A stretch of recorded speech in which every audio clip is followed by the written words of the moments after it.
right, everyone. Thank you for tuning in. My name is Ted Martinez, and this is All Inclusive.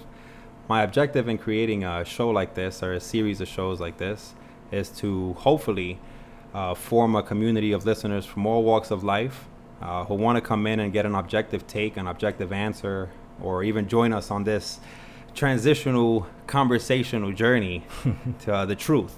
And be it sensitive or not, political or not, we're going to go for it. So I don't believe you need a degree or a certificate or college to speak with succinct and cogent stride. However, what I do believe that one needs is a sense of curiosity, some due diligence, stick-to-itiveness, however you want to slice it, and patience to find the operative words so that we can come to the conclusions that we want, right? Objective. So today I have a special guest with me. His name is John. How you doing, John?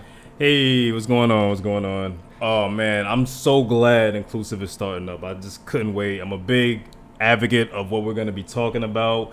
It's the big elephant in the room, and I'm not making a Republican joke, but, that's what we're going to be addressing. It's just politics, and we're going to make it fun, too, and I'm just really excited that he started it up and making me his first guest on it. You're pretty open-minded, so I felt like you were the best person for this first episode that I want to call Civil Maturity. So to explain a little bit about that, I feel like people get a little sensitive, oversensitive nowadays, whether it be on the right side or the left side, right? We see this overreaction to any type of rhetoric that you could have against them. Tell me a little bit about yourself.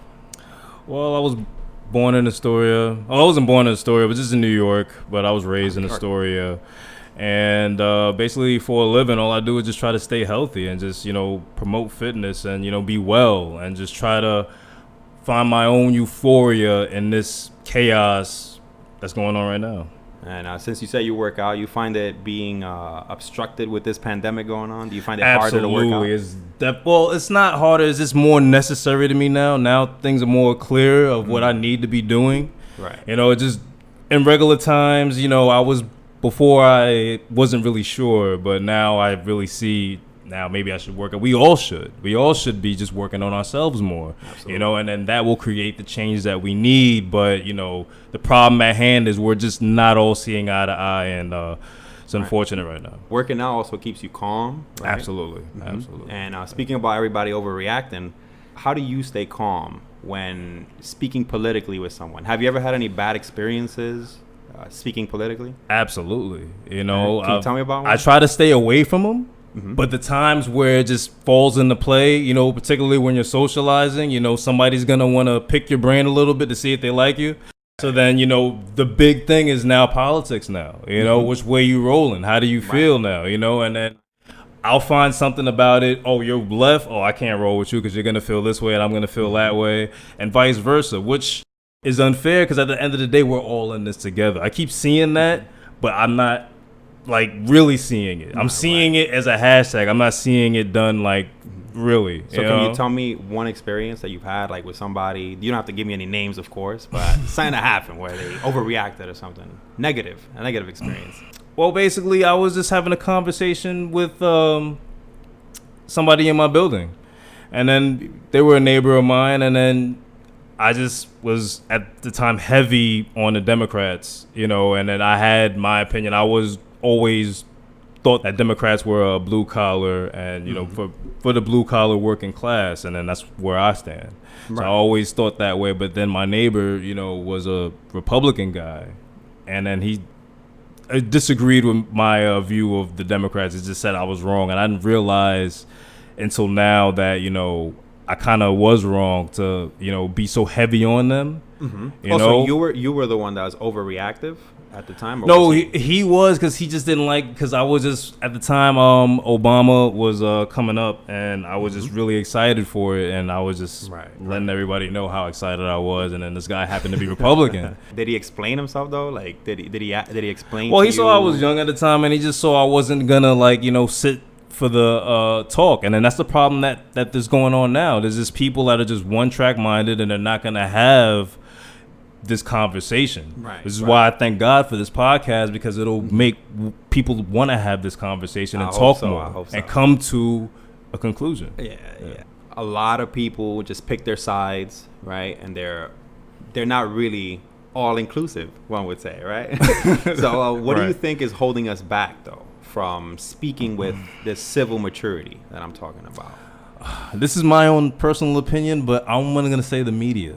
I say the media is just dividing us, because at the end of the day, it's just we can't go outside right now. We all have to quarantine.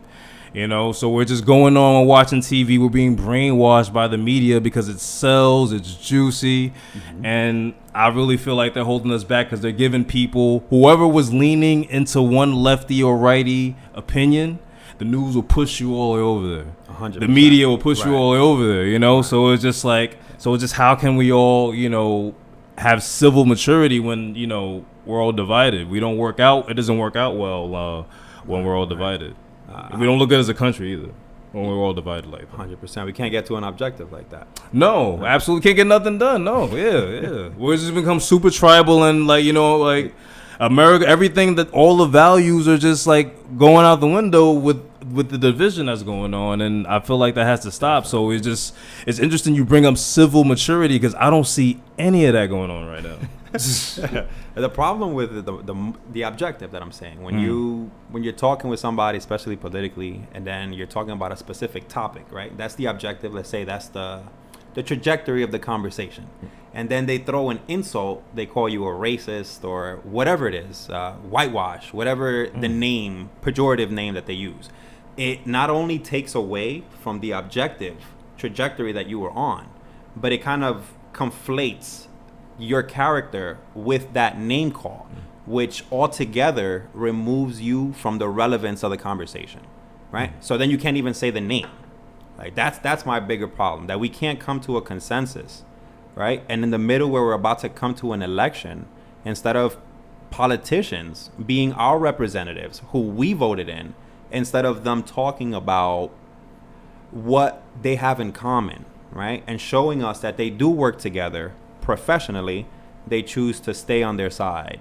No, well, I get what you're saying, but at the end of the day, we have to do some more studying as well on who's running the state.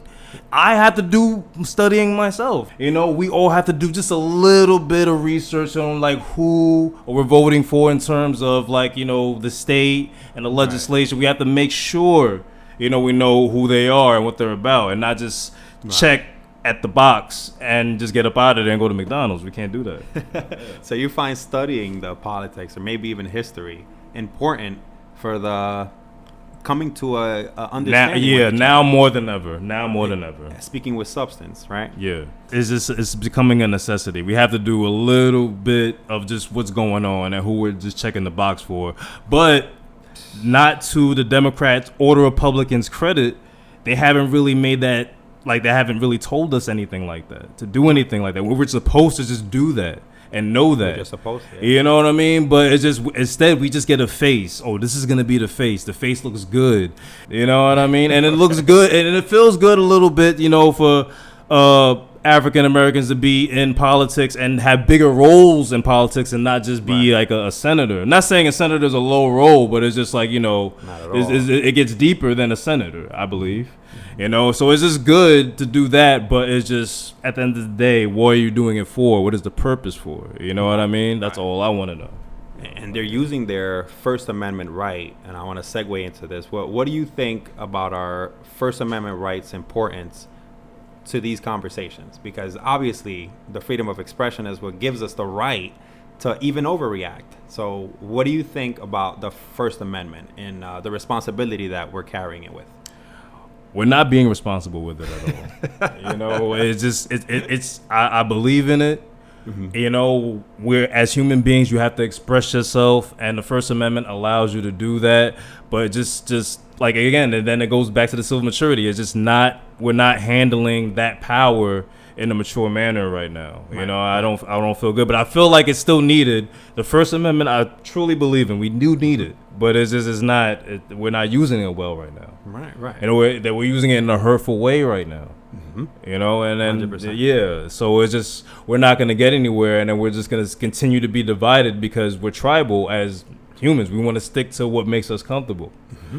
So we can't all jumble and get together and be comfortable if we're all going to be divided. So and we have fought for, well, I say we, I include myself because I consider myself an American, but we fought for the freedom of speech, and we're basically standing on this pedestal of which I believe it's what the freedom of speech gives us. It's the First Amendment for a reason, right? You can't even talk about having guns or not having guns, which is the very next amendment, without the First Amendment. It's literally the stepping stone of everything that we stand for. So when I talk about civil maturity, right, I feel that the First Amendment, right, even though it's coming almost with unlimited forms of speech, right, you can talk however you want, I think that also gives you a responsibility, right, to uphold it. You have to know the history so that you can understand why we need to talk with this level of calmness. You don't get some rapport from each other instead of, like you said, we're so divided. Yeah. Right? So, I mean, we can go back to,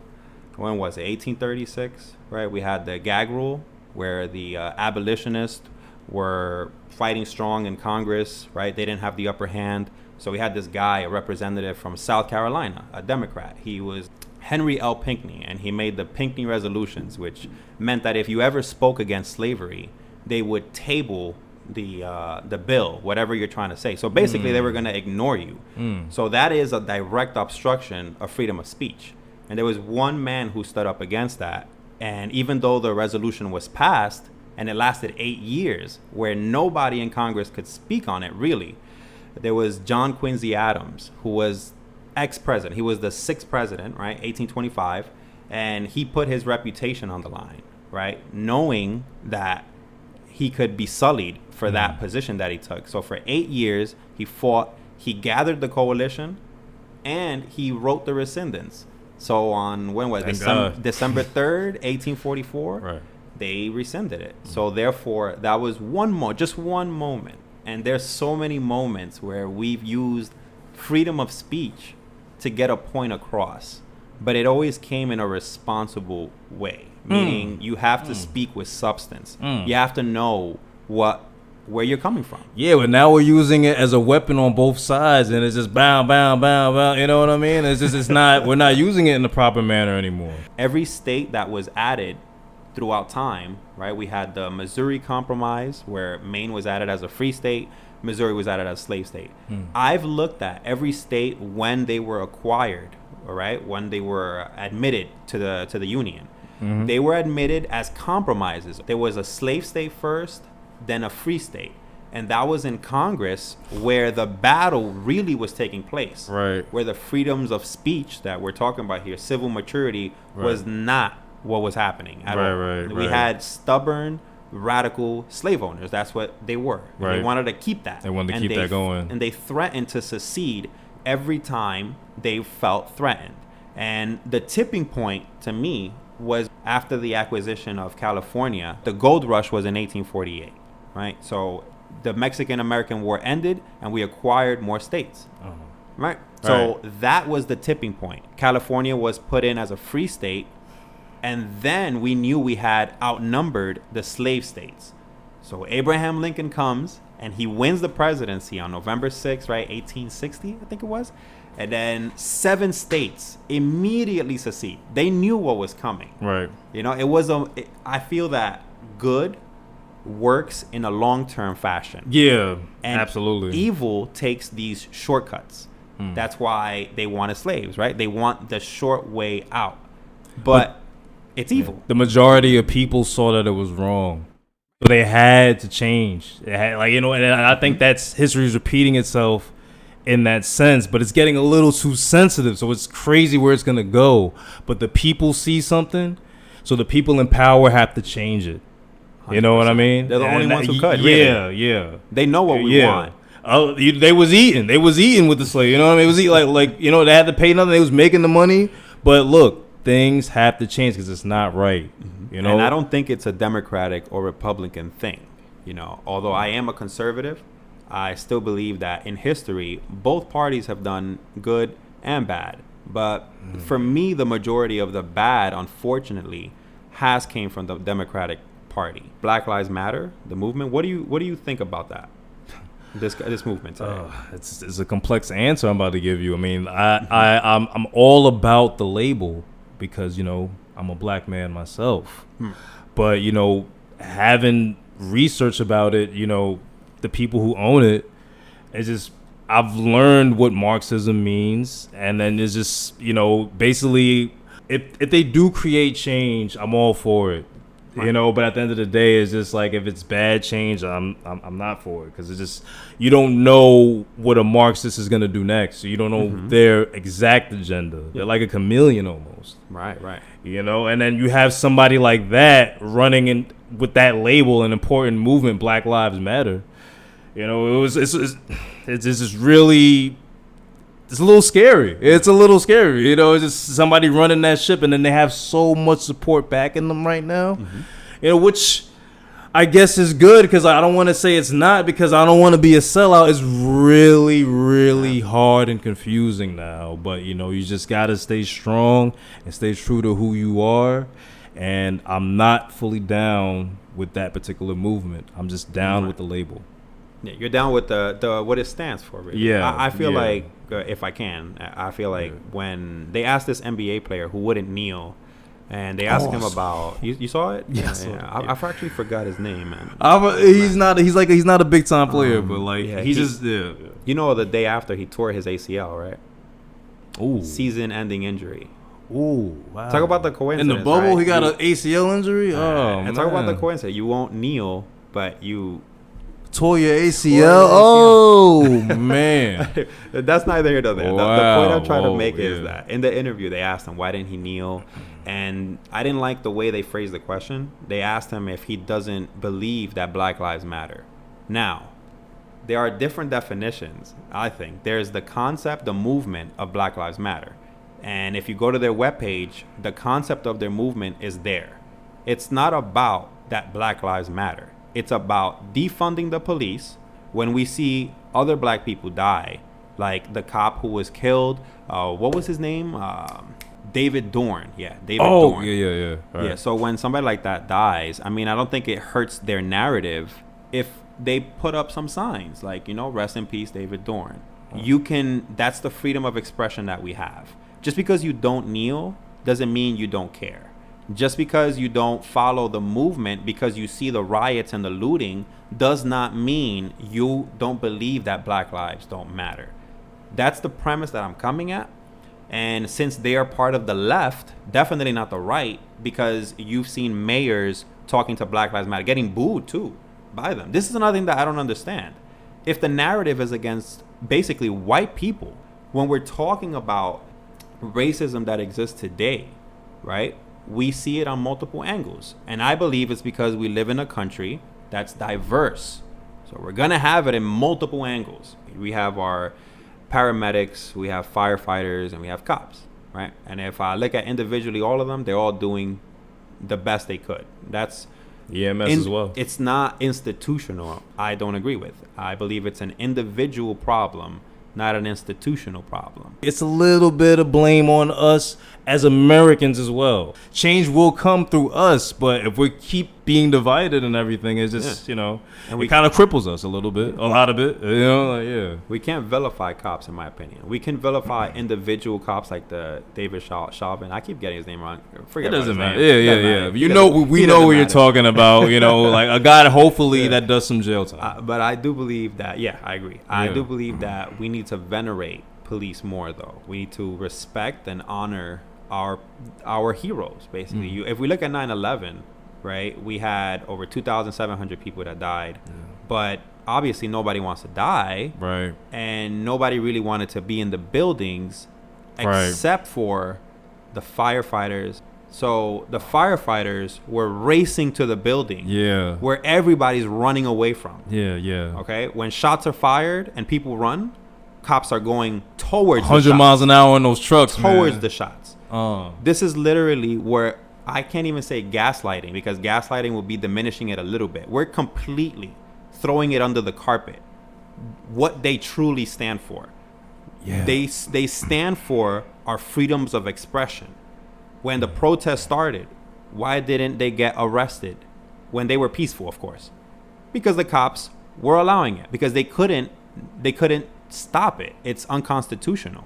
We have a right to assembly. We have a right to protest.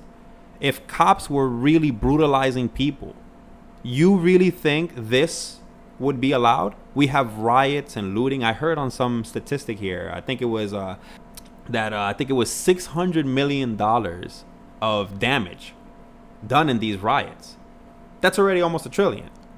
So you're talking about defunding the police, but you're causing all this havoc. And I am not putting it on all of them, obviously. I believe that most of the people that have joined in the Black Lives Matter have good intentions. They're protesting peacefully.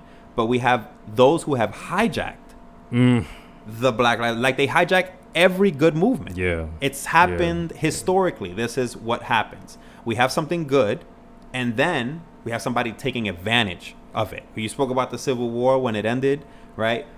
The Reconstruction era started right after, and we had the Northerners, who they were known, some of them were known as carpetbaggers in the South. They saw whites from the North that were Republicans coming down to take advantage of a system that was falling apart. That's one way in which I guess Republicans could be, quote unquote, condemned, right? Even though the party, I think, started in 1854, right? It was recent. Okay. But they started with anti-slavery. That's how the Republican Party started. And then after the Civil War, what happened? We had Abraham Lincoln die a week after the war, something like that, right? I think it was April 9th and then April 15th, so 6 days after, right? He got killed. Andrew Johnson takes his place, and the Civil Rights Act of 1866, you would think a Democrat would be all for civil rights, right? Because of the 1964 civil rights, right? Signed by a Democrat, Lyndon Baines Johnson.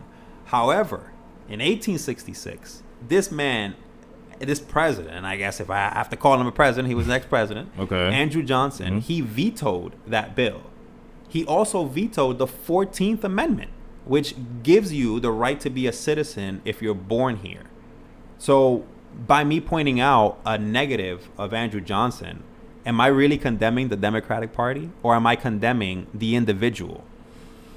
It's the individual. It's a little bit of both, because he's within the Democratic Party. You know what I mean? Like, right. But I'm only condemning Andrew Johnson. It's like I'm trying to compare it to the condemnation of cops.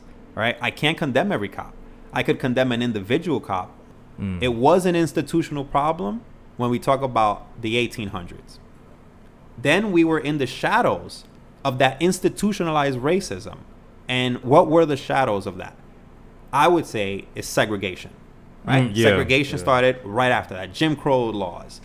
All this was the shadows of institutionalized racism. We still had these congressmen who wanted to pass these laws. And then by the 1900s, mid 1900s, again, we started to see the change, the shift of opinion long term. Like I'm saying, there's good versus evil.